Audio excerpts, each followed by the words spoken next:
Korean leader addresses fears over talks with Kim Jong Un.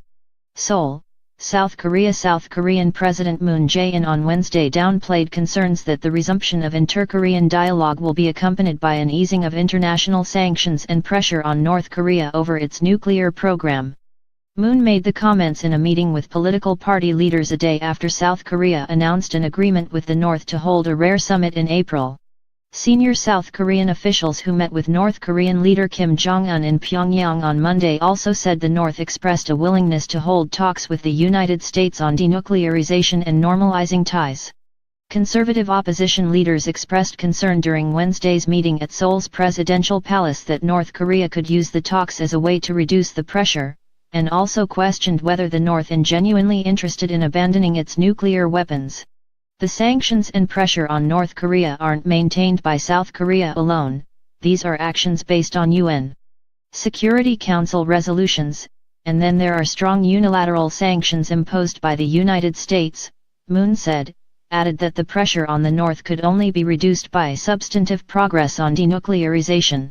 These international efforts, to pressure the North, cannot be loosened by inter-Korean dialogue.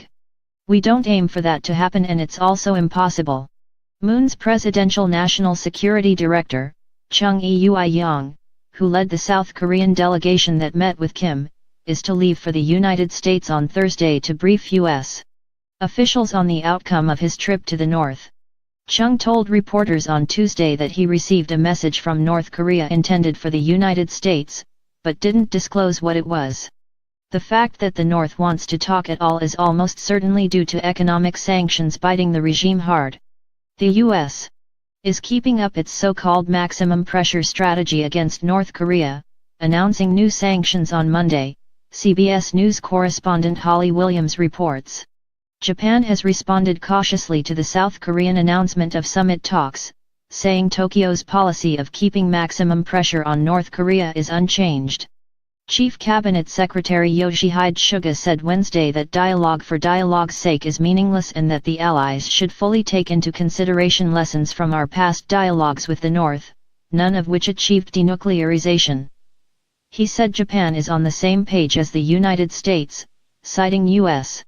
Vice President Mike Pence as saying Washington's pressure campaign is unchanged, with all options still on the table. China, which is North Korea's only major ally, cheered the exchanges between the Koreas and called for a return to six-nation talks on denuclearization that it previously hosted. Foreign Ministry spokesman Geng Shuang told reporters Wednesday that China was pleased to see the positive outcomes from those exchanges and interactions between the two sides. We hope the North and South will earnestly implement their consensuses and proceed with the process of reconciliation and cooperation.